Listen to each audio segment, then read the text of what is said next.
prestigious and elite National Fire Academy in Ebbetsburg, Maryland, and it is. This is the third time I've been here, and it just gets better and better every time. You can see me in my little jail cell here. It's a fantastic. If you're watching the YouTube, you see what my accommodations are. It's cinder block walls, nothing but the best. Food. Salt is prevalent on the menu, but I got to say the place is really actually pretty cool. Now, do they still recycle this, like the same protein, where you'll have a steak one day, a hamburger the next, and then meatballs, and then Salisbury steak. Today's sloppy Joe is yesterday's meatloaf, and it's. I gotta say, they do a very good job. They serve like Starbucks coffee. They serve Carvel ice cream. They do not skimp, and it is a very nice thing. If you ever have the chance of coming out here, and I'm not getting any money for saying this, but they do very nice job. It's basically like a university, so you got to come with your A game, and they don't give a lot of classes. They are heavy duty classes. So I am taking site operations, which is basically chemistry part 2, more of a command course, but it's great. I'm loving it. I'm in. The date of the recording right now is the 28th of September of 2016, and I'm just going to finish this and go over to the bar because they have a bar here. Nice. And it's awesome. Yeah. Nice. I'm just going to walk into my garage and drink myself to sleep. That's good for you. Excellent. We just finished up the conference in Massachusetts. For anyone who's been following us live, we had a great time with that. What a great group of guys. It was really cool for me because I definitely learned a lot about how other people view things and look at things, and had a very interesting, nice confrontation. I should say a nice confrontation with some people in a chemical suicide class where I was pretty insistent that we should be checking vitals on a possible victim, and they were pretty insistent that if they look dead, they are dead. So it was a good class, a lot of good information swapped back and forth. Can't wait to go back. Can't wait to do it again. Our lectures, I think, were a really good success. People definitely enjoyed it and walked out scratching their head, which was the point of the new lecture that we created, was to confuse people and make people think. I think it really worked out good. I just caught myself because a lot of people have said we never tell anybody what the program's about until way late. And we said we got to do that right up the front. This is APIE's number 5, the final frontier, the finishing the accoutrement. It's the dessert of the APIE smorgasbord. It is like, it's the finishing touch, the pinky up on the old tea cup.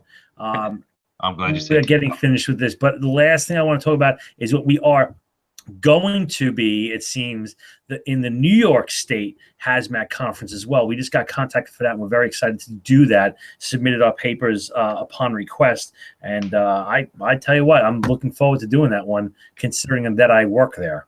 Yes, you should be no stranger to where we're going. Yeah, so that's it. Let's just crack this thing open. Let's really finish this up strong. Don't get tired. You got to slap yourself in the face. I'm here, baby. All right. Then we took. Was it 3 shows? I think it was 4 shows. I think it was 4 shows. I think we did 4 shows to analyze the portion of this model. Now, remember, you might have heard this in the past, and we might have mentioned this in past things. There was old school ways of doing this, the 8-step process, the GADAPR, the DECIDE. They're all basically the same. But this APIES is a little bit more, I think efficient. And it encompasses a lot, right? Right. So we have, just to quick review of the APIE, we have the A, which is the analyze portion, the P, which is the plan.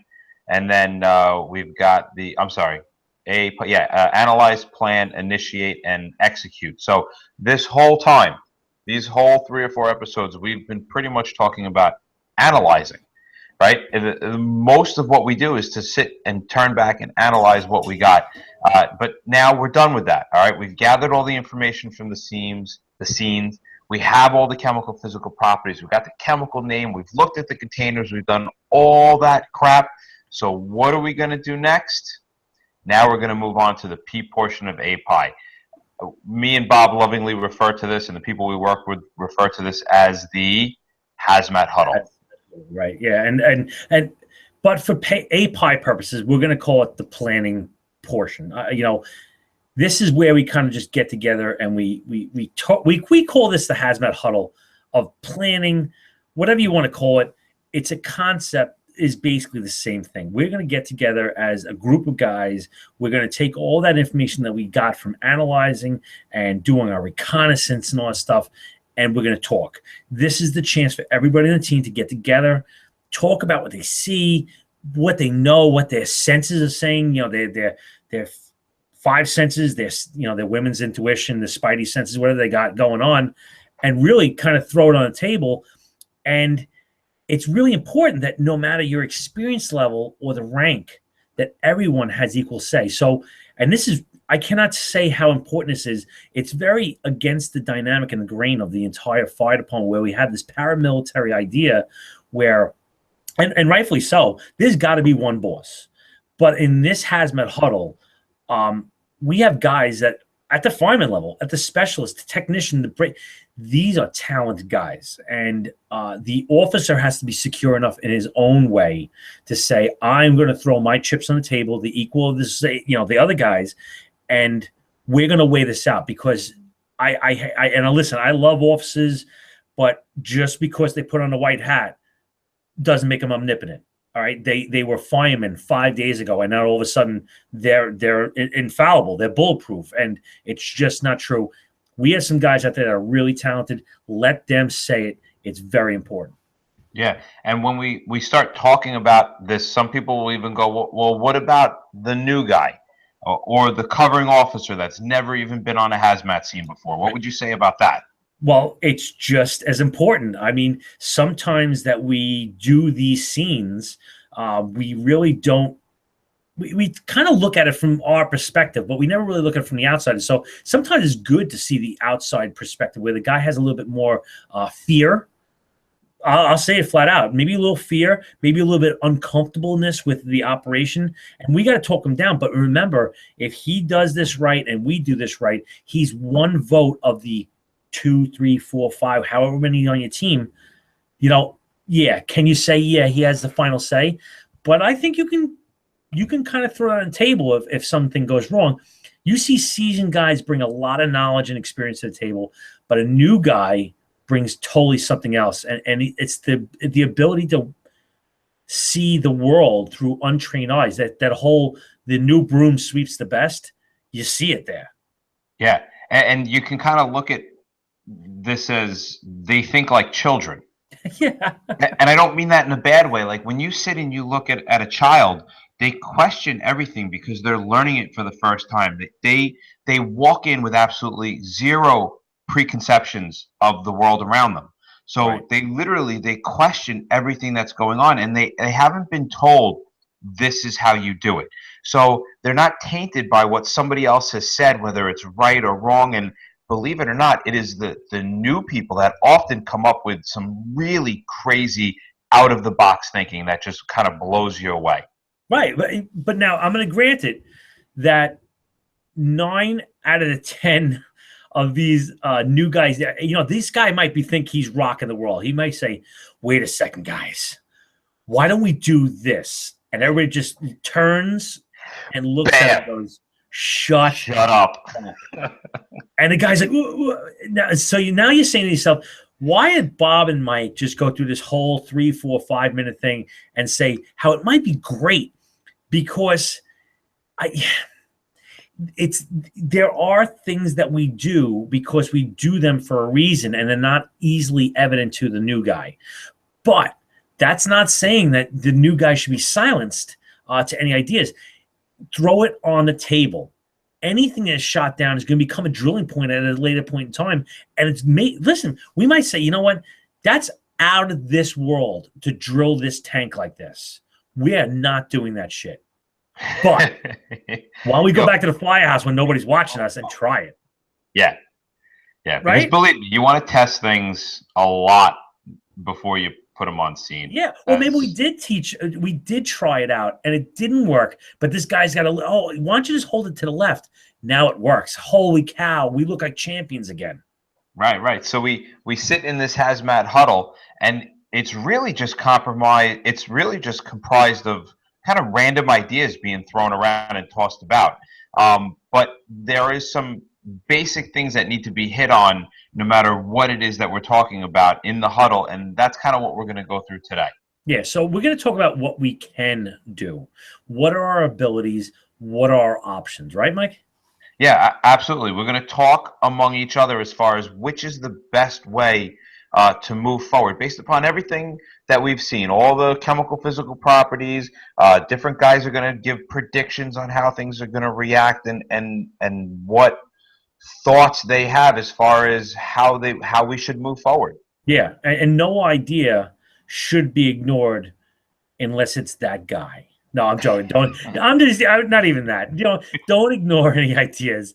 Let everybody put it on because even that guy might have an idea that saves the world one time. And if he gets stuffed in the face every single time, he's going to not want to put it on a table. So I can't tell you how many times a good idea came about from talking about some stupid idea that someone had. And we just kind of, well, what if we modify that dumb idea into something and it turned into a stroke of brilliance? That guy took it as, I came up with that. And everybody else said, yeah, we kind of turned your turd into a we polished that. We polished that turd, man. And now it's so shiny. You can't put lipstick on a pig, but sometimes you can. It depends on how much you've been drinking. All right. So we approach this by taking, sorry. We approach this by taking the circumstances and the chemical physical properties, and then we determine how to stop it. Right. So, like, can we stop a leak?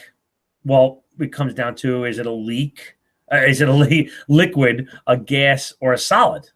Right? Yeah, because all those are going to make a huge difference in how we're going to play. And how has this tank been damaged? Is it a big hole? Is it a little hole? Is it a long hole? Is it a short hole? Can I just replace a cap? Right. Or even, can I use a pump? We use shovels, absorbents. Our options are really limited only by the equipment that we have on hand. And to be honest with you, the imagination of the guys. Yeah. Right? We had, me and Bob were on a run, and I think we even talked about this run. We had a huge natural gas cylinder that was meant for, what was that, a bus?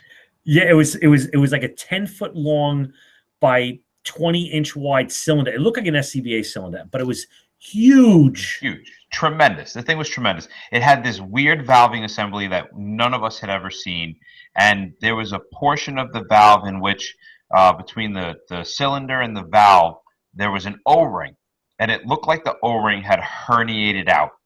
So Bob comes up with a couple of different options, and one of them was to take a pipe squeeze tool and apply it to where we thought it was leaking. Right. And we looked at it and we were like, nah, I don't know if it's going to work, and we just kind of dismissed it. And we walked away to kind of try to figure out another game plan. And while we're doing that, the one of the guys that we had entry with just picked it up and started screwing around with it. And we're sitting here talking about how we need, we're going to use the chlorine C kit, and we're going to get longer. We got to go to the hardware store and get longer chain, and we're going to cap it, and then we're going to bring it back to our academy, and we'll burn it off, and blah, blah, blah. We're talking about all this stuff. And then all of a sudden, the sound just stops. That's true. Just like silence, like this loud hissing just suddenly went quiet. And we were all like, three of us turned around. What the hell happened? And there's the entry guy. And great guy, and he's just looking at us, and he's like, "I got it." We're like, "How the hell did you do that?" Yeah. So it's and that was a totally off the wall scenario, and we were using equipment that was absolutely outside the box, and this is kind of what you have to do. Yeah, exactly, and well. You know what? Can we stop the leak at the source, right? I mean, you can turn a valve. In fact, one of the scenarios that was in class today, they were saying it was very ambiguous. It was saying that there was a chlorine leak. Okay, in a pipe. Okay, how do you stop it? I'm like, well, in this scenario, and that was literally the scenario. And I'm like, go to the valve and shut off. Well, there is no valve. I'm like, now there is, because I said there is. Like, there is no line. So I'm going to put a valve in. I'm going to put a valve in there, right? So, I mean, like, can you stop a leak at the source? That is the optimal way of doing it. And the operations level, this has to be done at a remote. But when we go to technician and specialist, we can now go up and start getting dirty with the proper PPE. Right. Like, we've got everything from caps to putties and pastes and dowels and bandages and suck bags and vetter bags and inflation cones. And as far as we're concerned, the options are really limited by the equipment that you have and how you can think about this stuff. Right. And we have to be careful, because when we start thinking about how we're going to do it, physical equipment isn't the only thing that we need to consider. All right, manpower very well could be the limiting factor to all of our options. Right, and this may lend us to, well, actually, time. Right, time would be another parameter that we might have to deal with, and we might be waiting for a resource. If, for example, if we have let's say an MC406 that overturns, and we call for another one to be the empty tank for us to offload to, and they send us a full tanker, well, we got a problem. Because now all this stuff is leaking. Now we got to either recycle it or somehow make this stuff go away when we were holding on for this. So that is another point of this. This could absolutely change what we do. And many times we just kind of keep it at bay. We recycle. We do little fancy dancy things until we have enough manpower that we need for the operation. A lot of times, at least where me and Mike work in the FDNY, we throw manpower at things in such massive quantities until we almost breathe the fire out. You know? Yeah, the amount of people that are at any incident is just astounding. It's stunning. It's crazy. But you may have, let's say you're outside of our big city and you're in some place where there's 14 people and 3 teeth. You may be waiting an awful long time for manpower, to the point that there is no manpower. Like, this is it. You're dealing with a skeleton crew. So you, among your skeleton crew or the D team, may need to figure out what you're going to do, what small actions you're going to do over a long period of time to get this thing mitigated and figured out, because you're all there is coming. Right. And you know what? We have to talk about PPE, because PPE comes into play when we talk about resources as well. Sometimes you need to do on every single chemical is to check that the suit you're going to be putting on is compatible, right? We don't want to put on the wrong suit. And with this, I always think about the weather. It sucks to put on some type of plastic suit at 90 degrees, 90% humidity. So sometimes it's unavoidable. And we got to do what we got to do. This is why you get paid the big bucks. This is why the chicks dig you. But make sure that your PPE is compatible to not only the chemical, but I guess the team. I'm nicely saying don't put the fat guys into heavy suits. Is that nice? I've always done fine in the level A suit, Bob. Really? Oh my goodness. Yeah. In fact, I don't know if you were in the squad you definitely know you were in the squad at the time. I don't know if you were on the run, but when I first got into hazmat, we had a level A job outside. It was a hopper, and the squad was taking bets on how quickly I was going to go down. And the captain at the time of the squad was shocked that I stood up the entire time when other guys were dropping. So yeah, there's one for the fat guys. Nice. And along the lines that Bob is saying, all right, you need to check compatibility with any suit that you put on. Do not think that just because your level A is a fully encapsulated yada, yada, yada, yada, yada, that it is going to keep all chemicals from penetrating that suit. With that suit came a piece of paper that tells you what that suit is compatible with and how long you have to play in that chemical. And it is vitally important that you look at that, because you could have a level A that literally just melts off your body when it comes in contact with chemical X, and you're being a world of hurt. So level A doesn't mean it protects you from everything. You need to check that suit's compatibility. All right. So once we know that we're going to what we're going to wear to keep this crap off us, we need to know how to remove it from the suit once we are done. That's the crux of it. I mean, listen, I can go in there and slap it around all day long, but if I come out and I don't get it off me, when I do this whole donning and doffing, which I never understood why they say don, doff. It's just D in front of the on and off. Never got that. But anyway, when I take this stuff off, I'm going to contaminate myself. And maybe the decon team itself indirectly. So we really need to know how to get it off there. Right. And for operations level, decon is simple, right? You're breaking out a hose line. You're washing it off. You're basically doing an emergency decon. Right. And once you get to technician's level, well, then there's a lot more than just a hose line. So now we go really deep into decon. Now, I do want to speak a little bit about the way that NFPA 472, and I don't want to quote things directly because I don't have it written down. It's just kind of, I know it, just not enough to quote the actual paragraph numbers, but we have things that we call mission specific, right? Yes. Where technically, and I'll just give you an example, like an operations guy can't use a meter as per the standard, but the authority having jurisdiction can say, I'm training my operations guys to be competent. I'm going to approve them to go above, and it's going to be mission specific for their operation. And so in New York City, we have firefighters that have a certain level that is below technician, but because they were trained to an additional level, we have mission specific decon people. Right. And those mission specific can operate under two circumstances. The first circumstance is that they're operating under the supervision of a technician. Right. And the second circumstance is that the authority having jurisdiction has created and written down specific SOPs guiding that operation level firefighter to use that meter, when to use it, what the actions are, and what the action levels are. So you can have an operation guy go outside the box, but there are guiding circumstances as to when and where.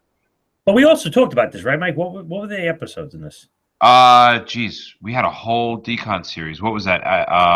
Episode 24 to 29, I believe. So if you want to check out the whole decon series, and I mean hours worth of decon crap, check out episodes 24 to 29.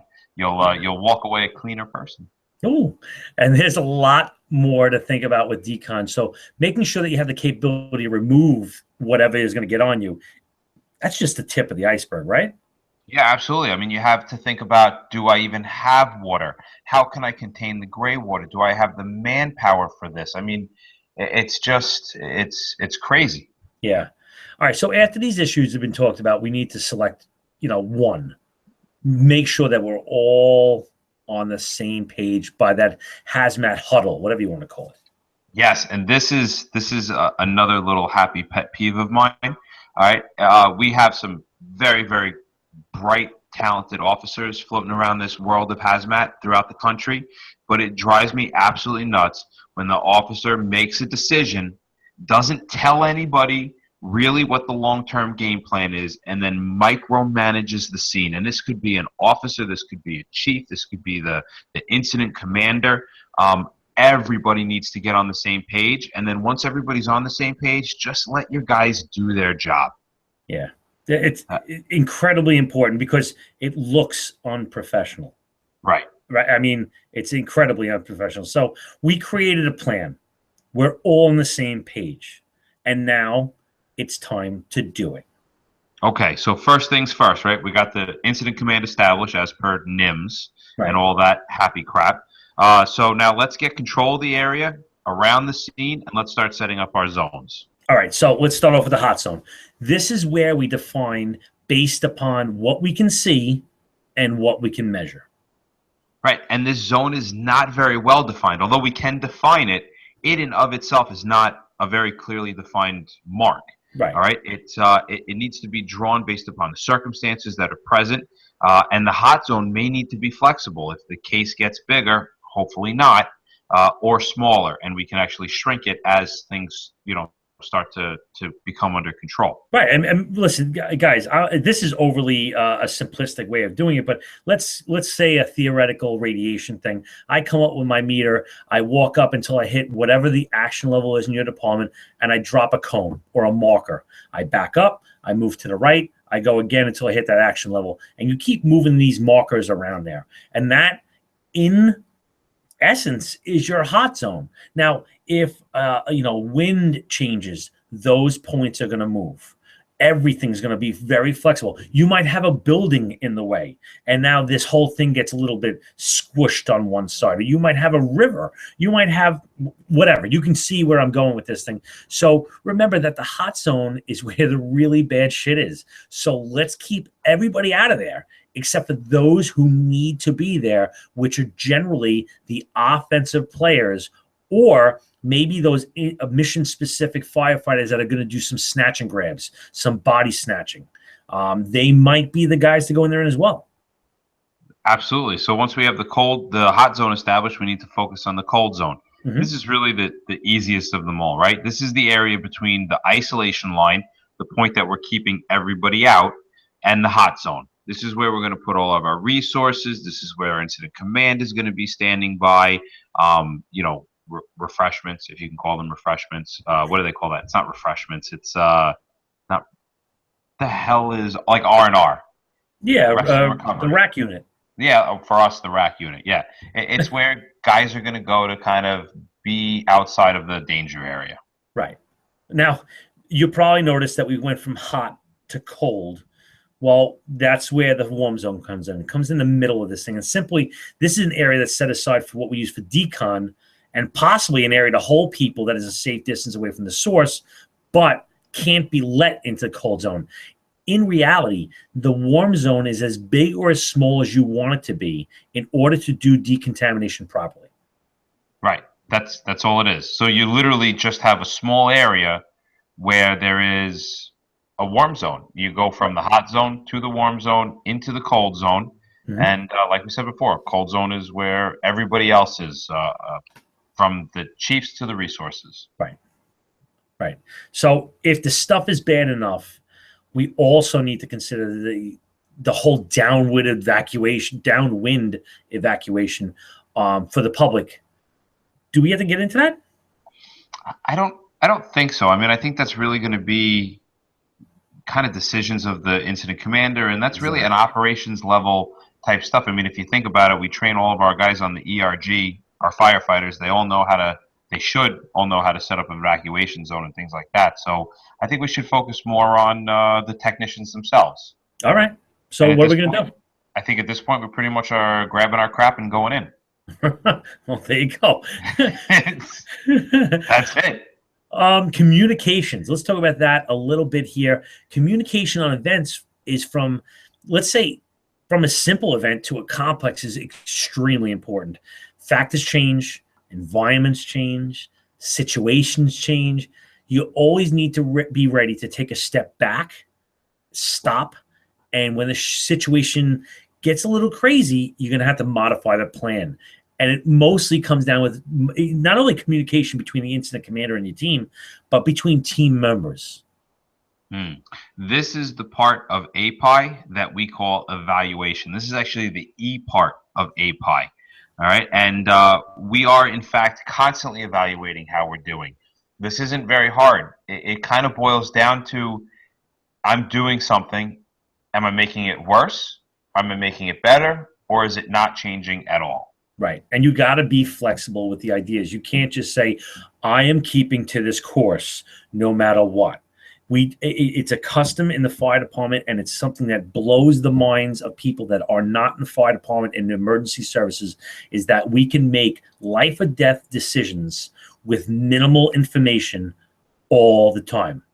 Yeah, right? Without blinking an eye. Without blinking an eye. And you know what? There's nothing wrong with making a decision that was incorrect initially based on the information you had, and then it changes, and everybody shifts patterns, and we're okay with that. The perfect decision made too late is useless. Absolutely. And listen, I don't think anybody I mean, listen, no matter what you do, you're going to get your balls broken for something.